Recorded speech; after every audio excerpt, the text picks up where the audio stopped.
ठीक है, लिखो इफ रिलेटिव टेंसर, देखो पहले लिखो पहला point relative, hello hello yes sir. Hello, हाँ हेडिंग डालो relative tensor and vector, relative tensor, tensor लिखो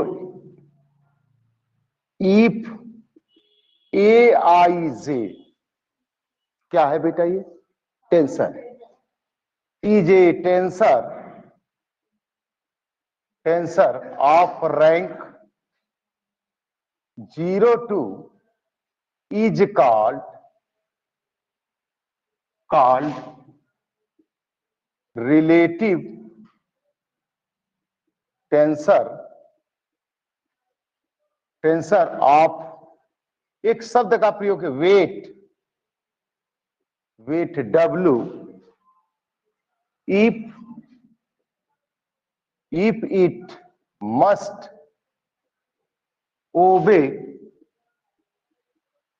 the law of transformation, law of transformation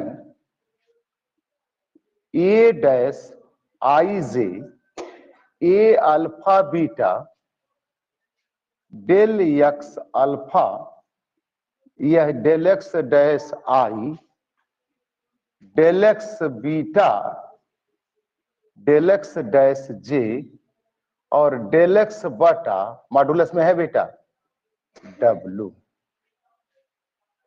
अगर यह ला को करे और del x बटा del x डैश का वेट कितना होना चाहिए W, लिखेंगे if W is equal to 0, power है मॉडुलस की, if W is equal to 0 it is called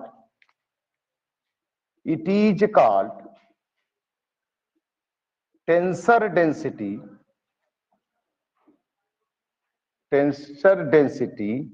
of Aij if W is equal to 1, if W is equal to 1 is called, it is called absolute value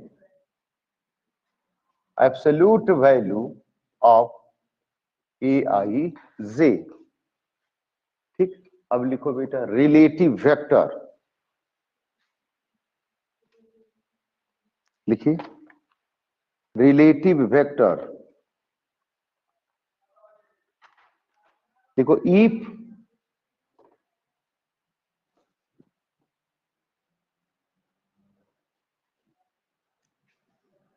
relative vector, हाँ 2 ही rank का होगा, सिर्फ 2 rank का, वह भी एक तरह से बाद में चलकर सिमेट्रिक और स्क्यू सिमेट्रिक बन जाता है, ठीक है। लिखेंगे relative vector if UI is a contravariant vector, is a contravariant vector of rank, कितना है बेटा 1, टाइप 1 0 है, is called relative vector of weight W must obey the law of transformation U dash I, क्या लिख दे बेटा U alpha, क्या लिख देंगे del x dash I del x alpha, यह भी बेटा वही होगा del x बटा del x dash W, if W is equal to 1, 0 लिखे, पहले क्या लिखे थे बेटा W इज इक्वल टू 1 ना, इज कॉल्ड वेक्टर डेंसिटी, उल्टा नहीं बेटा, तो चेंज कर लीजिए, वहां तो चेंज कर लो। W बराबर 1 वेक्टर डेंसिटी होगा और W बराबर 0 क्या हो जाएगा, एब्सोल्यूट वैल्यू की गति हो गई, चेंज कर लीजिए। Is the vector density W बराबर 0 is the absolute value of vector. ठीक है, इसी पर एक ठो थ्योरम, बेटा परिभाषा दिमाग में रखिएगा, और इसी पर एक ठो थ्योरम पूछता है। देखिए theorem,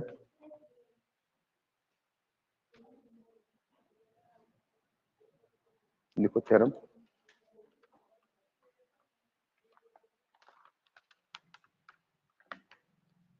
prove that the quantity का मतलब टेंसर या वेक्टर जो भी कहे। Prove that the equation of transformation, prove that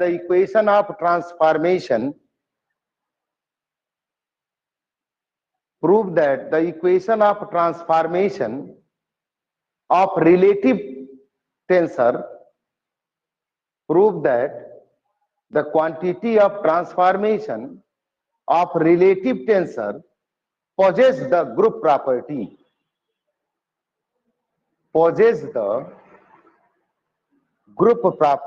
R करके लिखिए, R करके। prove that the equation of transformation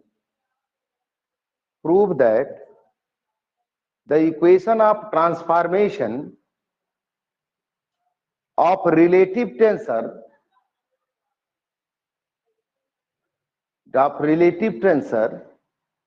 is transitive in the coordinate system, कई तो किए हैं इसके पहले आप, ठीक है। लिखते हैं late Aij is the relative tensor of weight W। ठीक, इसका ट्रांसफॉर्मेशन दिखाना है, तो लिखते हैं xi, देखो द ट्रांसफॉर्मेशन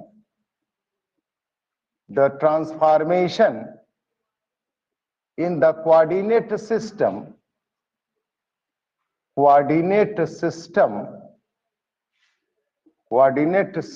में xi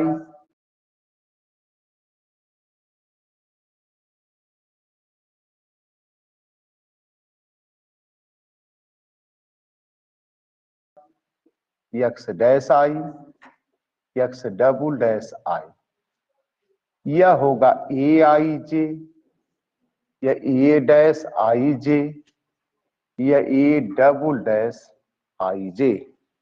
आपने किया है इसके पहले, देखो इन द ट्रांसफॉर्मेशन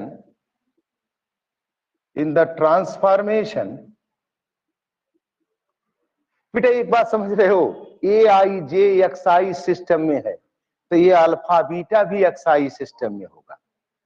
तो ऐसा लिखो कि तनी लिखने में सुविधा हो। In the transformation X I to X dash I, इसको लिख दो ए डैश अल्फा बीटा। बोलो भाई, यहां तब क्या लिख दोगे, यह ए कोई डमी सफिक्स पी क्यू मान लेते हैं, या मेन मान सकते हैं, ए बी मान सकते हैं। क्या होगा बेटा, del X P del X dash alpha, और क्या होगा बेटा del X Q del X, यह लिखना सबसे कठिन काम है, और डेल एक्स बटा डेल एक्स डैश ओमेगा, क्योंकि रिलेटिव टेंसर की बात कर रहे हैं। और this is equation number A. In the transformation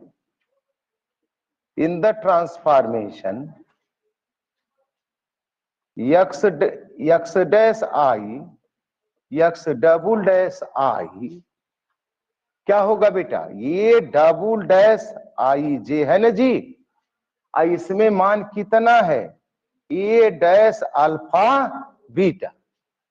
excise system में है ना एक्स डैश में, तो तनी लाप ट्रांसफॉर्मेशन लिखो, डेल एक्स डैश अल्फा और del X double dash I, del X dash beta और del X double dash J और डेल एक्स डैश बटा del X double dash omega. This is number 2। हो गया भाई, एक्स से x dash होता है। लिखेंगे now from equation number 1 and 2 we have, now from equation number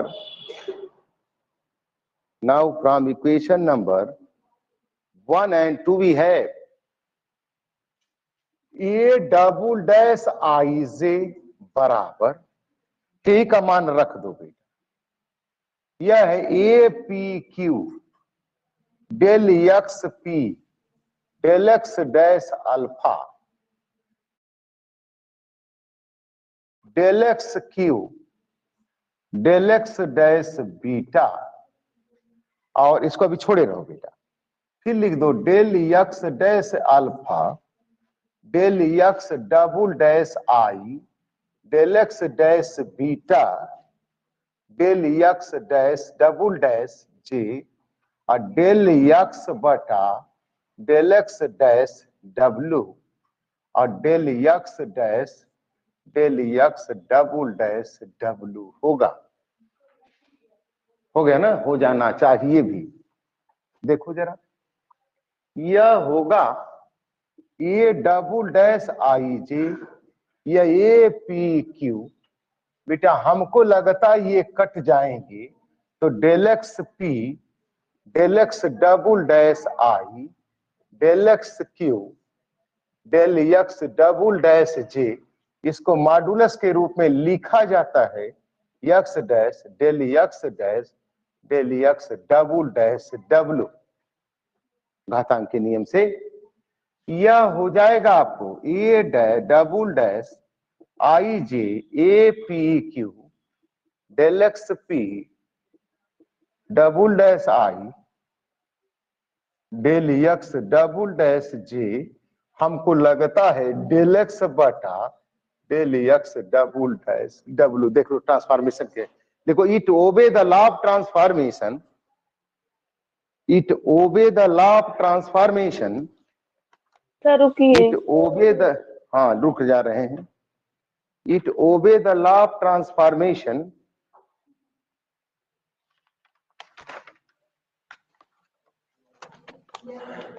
it obey the law of transformation, so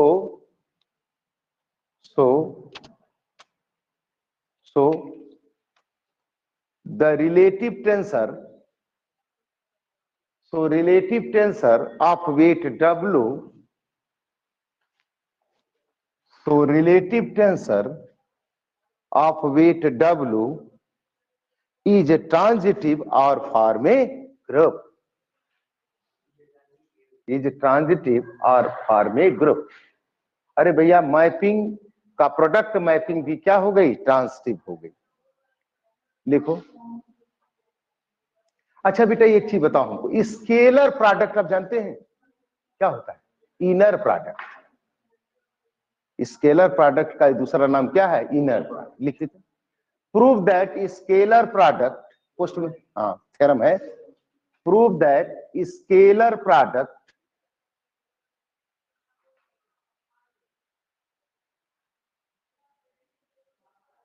scalar product of contravariant vector and covariant vector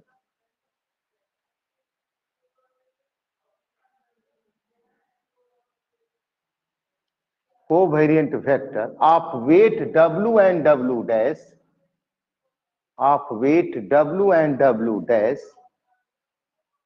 is a scalar, is a scalar. अच्छा बेटा scalar सिद्ध करने के लिए हमको क्या करना पड़ जाएगा, मतलब there will be no transformation law, law of transformation नहीं होगा तो वो क्या हो जाएगी, स्केलर क्वांटिटी। कोई रूल फॉलो ना करे तो वह कांस्टेंट हो जाएगा। क्या दिया गया है, करा एक ठो कंट्रावेरिएंट वेक्टर है जिसका वेट W है, रिलेटिव वेक्टर हो गया, वो वेट W दिया था, रिलेटिव वेक्टर हो गया। एक तो कोवेरिएंट है, उसका वेट W दिया है, W डैश दिया है, और कह रहा है कि साहब इनका इनर प्रोडक्ट यानी वह मान एक स्केलर हो जाना चाहिए। तो लिखो लेट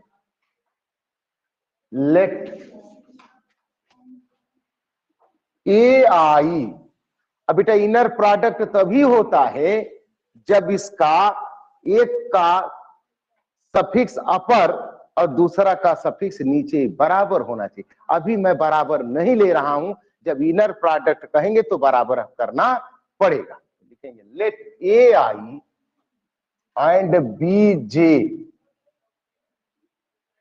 ये तो कंट्रावेरिएंट हो गया, are the contravariant and covariant are the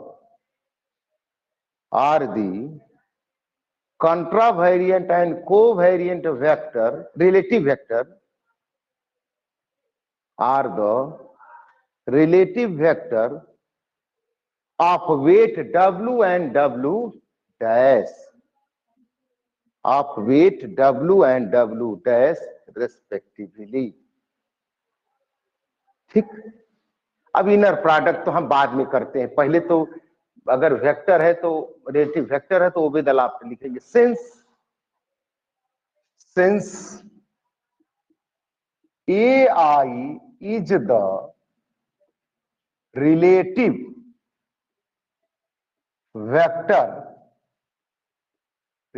vector of weight W, by definition it must obey the law of transformation, obey the law of transformation। क्या होगा बेटा, AI का मान A डैश I का मान A अल्फा कर दे हम, अब क्या लिख देंगे, del X dash I del X alpha और डेल एक्स बटा डेल एक्स डैश W, और दिस इज नंबर 1। ठीक है, लिखेंगे आप, क्या लिखे बेटे, दूसरा का क्या है, B डैश J कर दीजिए, तो यह होगा BM कर दे क्या बेटा, BM कर दे, यम कर दिया हमने, तो यह हो जाएगा डेल एक्स यम और डेल एक्स डैश जे, यह होगा डेल एक्स बटा del X dash W dash, this is number 2। अरे डैश हो गया भाई, लिखेंगे नाउ इनर प्रोडक्ट, लिखिए now inner product, now inner product of 1 and 2, now inner product or scalar product of 1 and 2 क्या होगा बेटा, यह A डैश I, पहले तो बेटा इस प्रोडक्ट लिखो सिंपली, तब इनर प्रोडक्ट करो। क्या लिखें, पहले लिखो नाउ प्रोडक्ट ऑफ 1 and 2, पहले गुणा कर देते तब कहते scalar product. A dash I B dash J या A अल्फा BM del X dash I del X alpha, और क्या होगा बेटा, डेल एक्स एम, बोलो तो जरा, डेल एक्स डैश क्या लिखें जे, अतनी हेकर गुणा करो तो बेटा डेल एक्स बटा del X dash W plus W dash, दोनों सेम क्वांटिटी है। अब जरा लिखो द, लिखेंगे द इनर प्रोडक्ट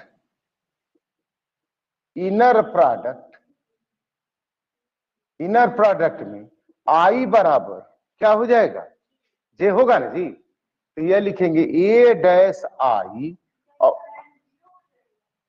कहा जीरो हो जाएगा, स्केलर होगा तो जीरो होगा ही, स्केलर होगा तो उसका क्या नो ट्रांसफॉर्मेशन ला होगा तो जीरो हो जाएगा। ए डैश क्या हो जाएगा बेटा, ये बी डैश आई, तब बेटा ए अल्फा बी एम रहने दीजिए आप, कितना मान होगा बेटा, del X dash I del X alpha और डेल एक्स एम और डेल एक्स डैश आई कर दे हम, अरे आई बराबर जे तो करोगे, या डेल एक्स बटा del X dash W plus W dash हुआ जी।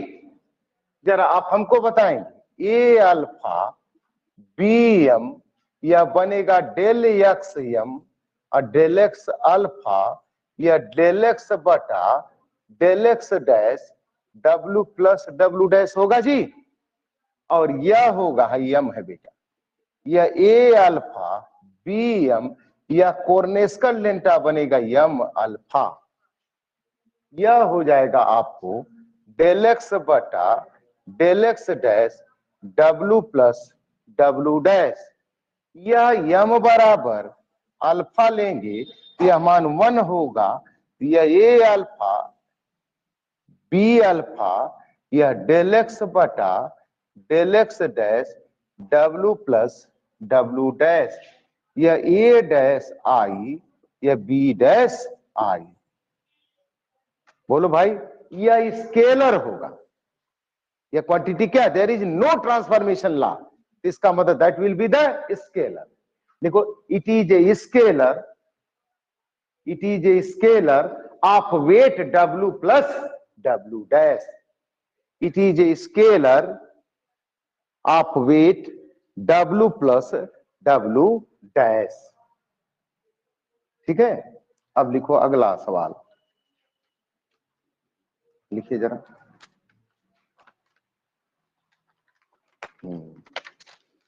लिखिए, लिखो if A I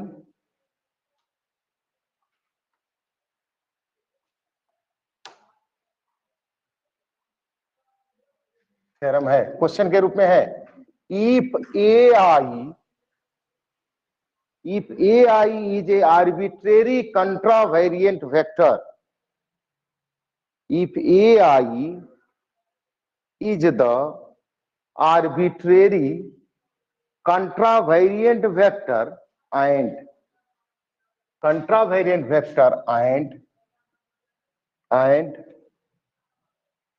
Cij Aiaj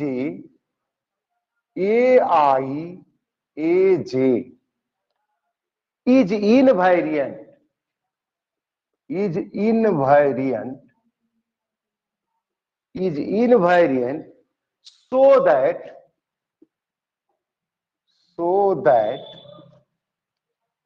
Cij Cji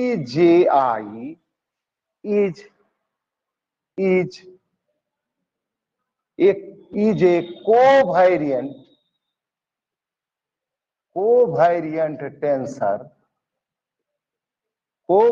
tensor of second order,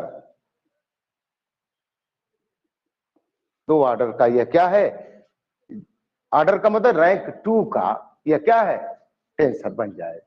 ठीक है, कोवेरिएंट का मतलब, अरे कोवेरिएंट टेंसर का मतलब हो गया ये टेंसर है पूरा सफिक्स कोवेरिएंट के रूप में, तो मतलब सवाल ना है बेटा, थ्योरम नहीं ना है, सवाल को थोड़ा बहुत ट्विस्ट करेगा ना। क्या दिया गया, अच्छा पहले ये समझो, ये तो दिया गया है एक कंट्रावेरिएंट वेरिएंट, ये कह रहा कि इनवेरिएंट है, इनवेरिएंट का मतलब बदलता नहीं है। अगर ये एक्साई सिस्टम में डिफाइंड है तो यह बराबर लिखा जा सकता C alpha beta A alpha B beta. ठीक है, तो लिखो it is given that, it is given that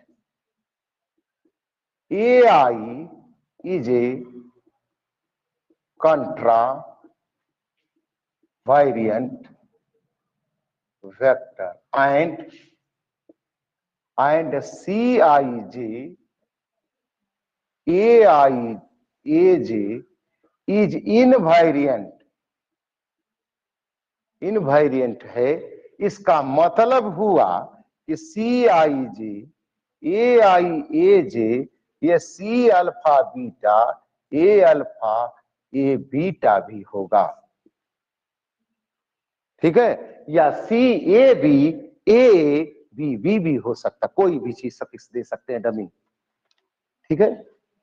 M आपको क्या करना है बेटा, एम आपका होना चाहिए Cij Cji इज लिखो is a covariant tensor, is the covariant tensor of order 2 कर दो ना जी, आप रैंक 2 कर दीजिए। ऑर्डर का मतलब क्या हुआ, रैंक से, ऑफ ऑर्डर 2 या रैंक 2, यानी 2 ट्रांसफॉर्मेशन ला आना चाहिए।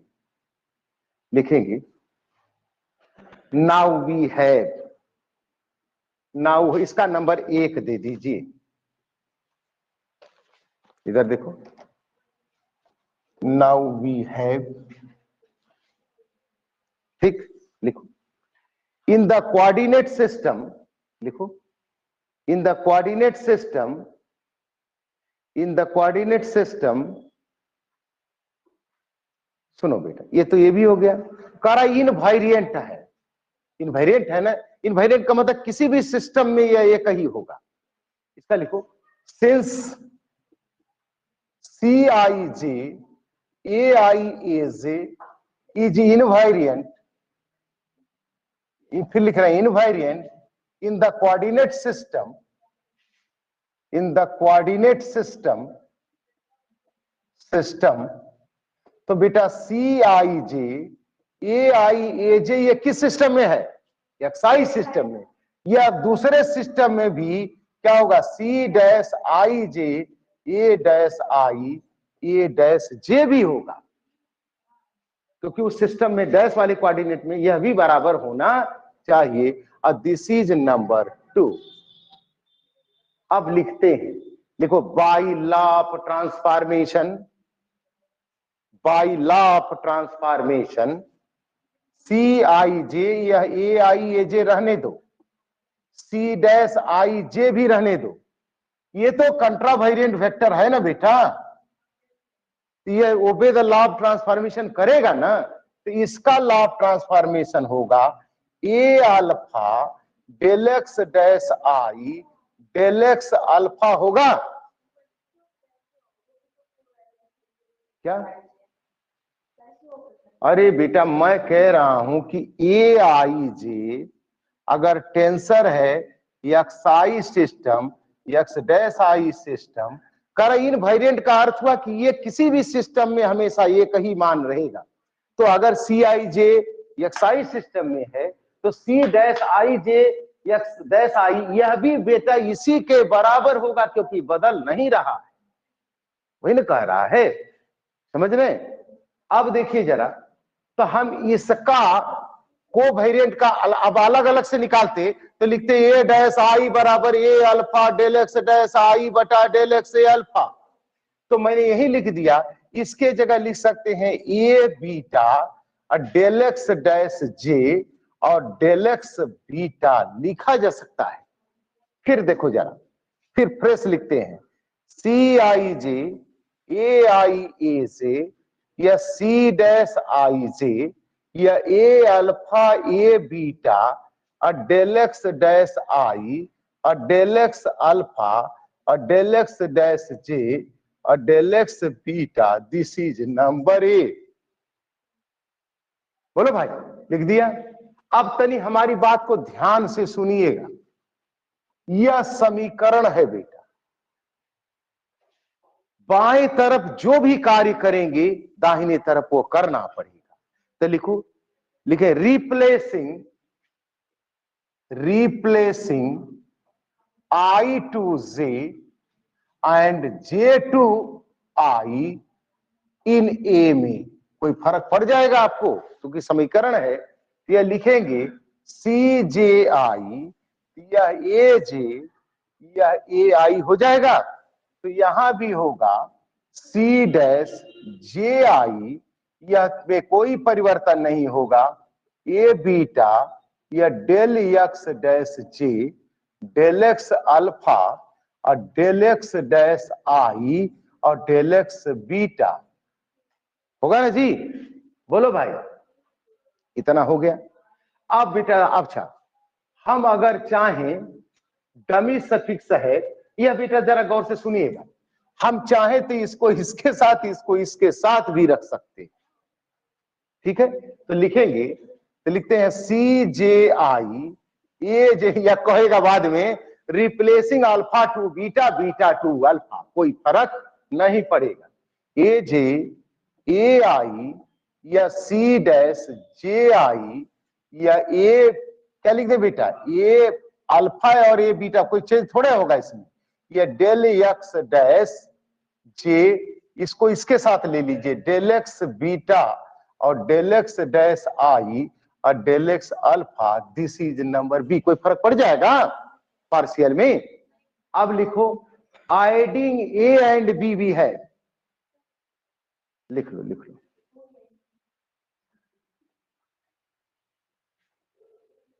आइडिंग ए एंड बी करो,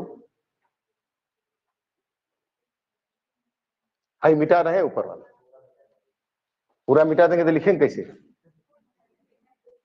सुनो, यह बेटा देखो कॉमन है, तो लिख सकते हैं सी I J A J plus C J I ए जे, बराबर है ना जी। यह हो जाएगा बराबर, यह होगा आपको सी डैश आई जे और सी डैश जे आई, और यह कॉमन होगा बेटा ए अल्फा ए बीटा और डेल एक्स डैश, क्या लिखे बेटा, I del X alpha del X dash J del X beta, हाई से कॉमन आ जाएगा। देखो ये सब कॉमन आ जाएगा। अब जरा देखो, अब हमको बताइए बेटा, ठीक है, क्या बोलो बोलो बोलो, अरे कॉमन ले लिए सिंपली। अब देखो जरा, देखिए बताइए हमको, सुनिए जरा, ये तो एक्साइज सिस्टम में है ना बेटा, एक्साइज सिस्टम में है ना, तो हम इसको लिख सकते हैं, इधर देखो C alpha beta A beta, अभी लिखे ऊपर इक्वेशन में, यह लिख सकते हैं C beta alpha A beta, लिख सकते हैं। This will be equal to या सी डैश आई जे और सी डैश जे आई या ए अल्फा ए बीटा और del X dash I del X alpha और del X dash J del X beta. जरा गौर से देखिएगा, आप चाहें तो बेटा ए अल्फा ए बीटा इसमें से, ए अल्फा ए बीटा इसमें से, अगर आप इसको माइनस लाएंगे इधर, तो आप कहेंगे कि A alpha A beta cannot be zero, जैसे ऐसे लिखते हैं। देखो हम लिख के दिखा देते हैं, C alpha beta C beta alpha A beta, आप बहुत करेंगे तो पोस्ट में लिखेंगे C dash I J C dash J I A alpha A beta और del X dash I del X alpha और डेल एक्स डैश जे और del X beta बराबर जीरो, कर सकते हैं ना। तो आप कहेंगे दोनों में से कॉमन ले लीजिए, ए अल्फा ए बीटा, लिखेंगे ए अल्फा ए बीटा, ये कंट्रावेरिएंट वेक्टर है, is does not equal to zero. यदि यह कॉमन ले लेंगे तो ये जीरो नहीं होगा, तो यह माइनस यह क्या हो जाएगा, जीरो हो जाएगा, होगा जी। तो जरा गौर से देखिए, यह लिख सकते हैं हम सी बीटा अल्फा और सी अल्फा बीटा और सी बीटा अल्फा बराबर अब हो जाएगा सी डैश आई जे और सी डैश जे आई या del X dash I del X alpha del X dash J और डेल एक्स है क्या है बेटा, बीटा न है, बीटा होगा जी। एक काम करो बेटा, इसको इधर पटक दो, हाँ ये ऐसे, ठीक है। इसको हम इधर भेज रहे हैं, इधर देखो, इस पार्शियल को हम इधर भेज रहे हैं, तो इसका मतलब हुआ कि साहब होगा सी डैश आई जे और सी डैश जे आई का मान कितना होगा, जरा बता दीजिए हमको आप। यह होगा सी अल्फा बीटा और सी बीटा अल्फा, यह होगा del X dash sorry del X alpha और डेल एक्स डैश आई और डेल एक्स बीटा और डेल एक्स डैश जे होगा ना, इसको इधर उल्टा कर देंगे। अब बताओ हमको बेटा जरा, इसको ले लो, इसको ले लो, इसको ले लो, इसको और इसको ले लोगे तो ये ओबे लॉ ऑफ ट्रांसफॉर्मेशन नहीं कर रहा है।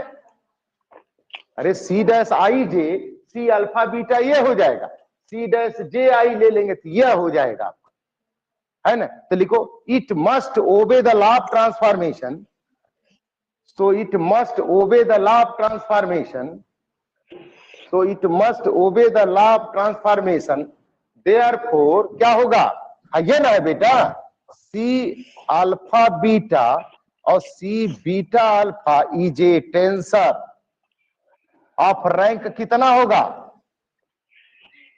भाई, ये डैश आप कहते हैं ना, ये डैश आई जे, आप कहते हैं ये अल्फा बीटा, ये है ना मूल रूप से वेक्टर है आपका, तो क्या हो जाएगा, ये रैंक 2 हो गया।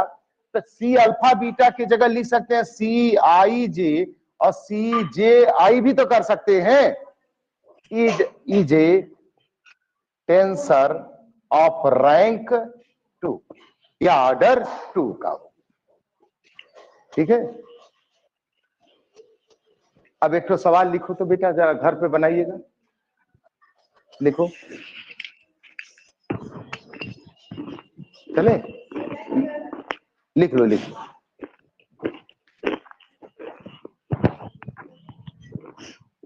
इसको अगर आपको समझ में नहीं आता है, ये ले लीजिए, ये ले लीजिए, ये ले लीजिए, ये ले लेंगे तो ये ले लेंगे, ठीक है। देखो लॉ ऑफ ट्रांसफर, अरे कहते हैं बेटा, हम आपको फिर पुनः समझाते हैं, देख लिखिए, थोड़ा समझने की कोशिश करिएगा। आप कहते हैं ना कि साहब ए आई जे, फिर लिखते हैं ए डैश आई जे, तो ए डैश आई जे में इसको बदल के हम आप लिख देते हैं अल्फा बीटा, हमने ए आई जे भी लिया है, तो ये न टेंसर ये रैंक 2 होता है।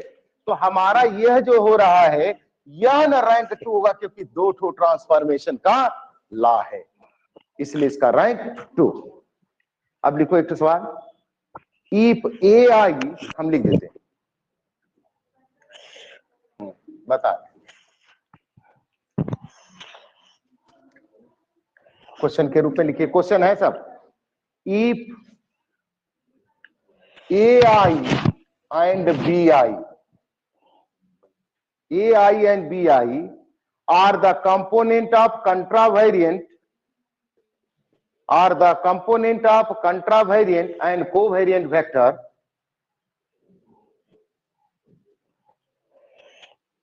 contravariant and covariant vector, then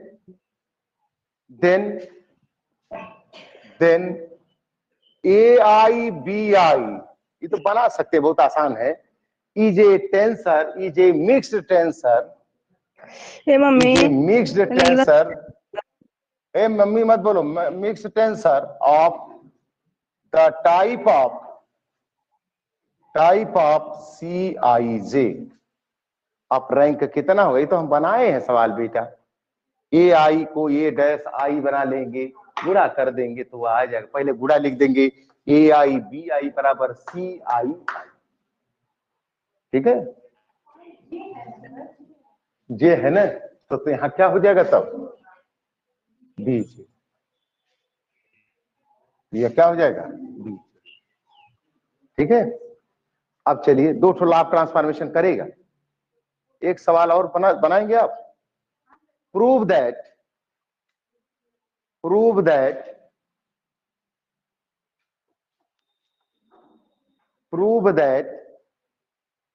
AIJ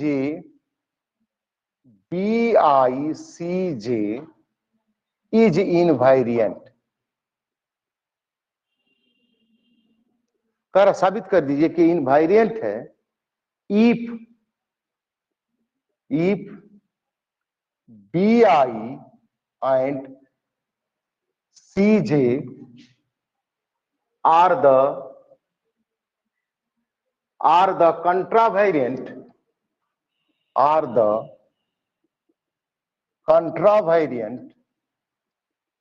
vector and AIJ is covariant tensor।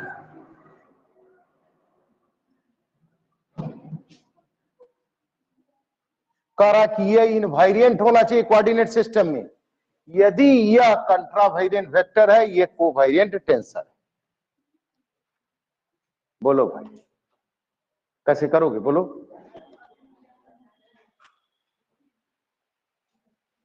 कैसे करोगे? इसी को इनवायरिएंट दिखा देना है आप अभी। अरे आप लिख, कोवेरिएंट होने का क्या अर्थ हुआ कि A dash I J B dash I C dash J का मान निकाल दो। मान निकाल दो according to the law of transformation. वहां नीचे लिख भी रहा है ए आई जे कोवेरिएंट वेक्टर है। मान निकाल दीजिए, देखिए क्या आता है आपका मान। वो अगर होगा तो ट्रांसफॉर्मेशन होने लगेगा। ठीक है, ये कितना आएगा बेटा? कैसे इनवेरिएंट होगा? ट्रांसफॉर्मेशन नहीं होगा, या एक कांस्टेंट क्वांटिटी आ जाएगी। यदि कांस्टेंट हो जाएगी तो मान क्या हो जाएगा? लाभ। अरे बेटा आप ए डैश करेंगे तो ये अल्फा बीटा करेंगे इसका, तो उसका लाभ लिख देंगे। ए डैश में बी आई को पी मान लेना और उसको सी क्यू मान लेना और लिखना। क्वांटिटी कट जाएगी तो कॉर्नेस का डेल्टा का प्रयोग कर देना, तो वह कांस्टेंट आनी चाहिए। करके आइएगा, तो नहीं आएगा तो हम बताएंगे। अब 2-3 तो डिफरेंशिएशन पर है सवाल, काम खत्म हो जाएगा।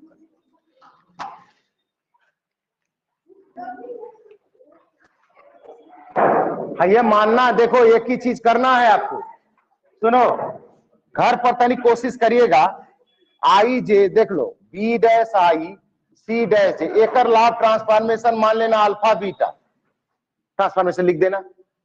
इसका मान लेना बी ए, ट्रांसफॉर्मेशन लिख देना। इसका मान लेना सी बी, ट्रांसफॉर्मेशन लिख देना। और जब जो मान कटेगा उसको कटा के कोर्नेस का डेल्टा मानोगे तो ये एक कांस्टेंट स्केलर आ जाएगा। और आप जानते हैं किसी सिस्टम में अगर कांस्टेंट वैल्यू आ जाए किसी ट्रांसफॉर्मेशन का तो वह इनवेरिएंट हो जाता है। कितना करके आइए।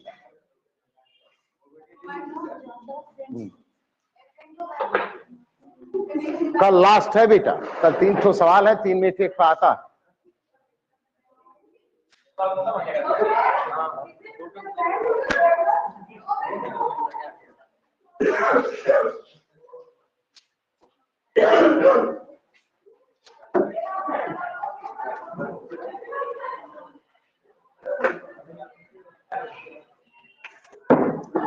पंखा चलाओ जी, पानी पिलाओ।